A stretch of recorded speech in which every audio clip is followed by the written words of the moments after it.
Despiertas un buen día y te sientes un extraño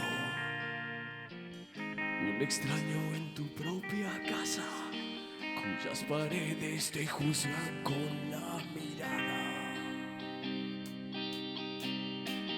¿Quién eres y qué haces aquí? Oyes voces, son de tu familia, hablan un idioma indescifrable. Padre, no le logro comprender. No consigues olvidar aquel mayo del 97.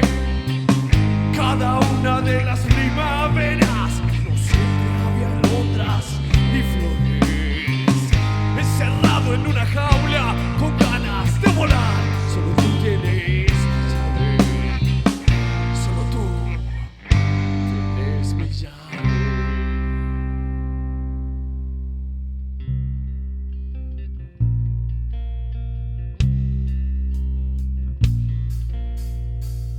Atrapado en estas calles poblados de buitres y lobos, solo sin billete ni equipaje, deambulo entre almas sin rostro.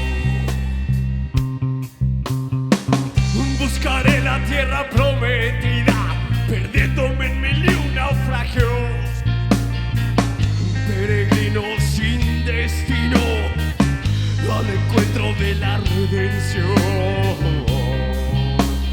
No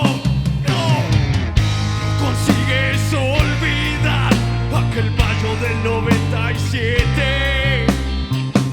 Cada una de las primaveras siempre había alondras y flores.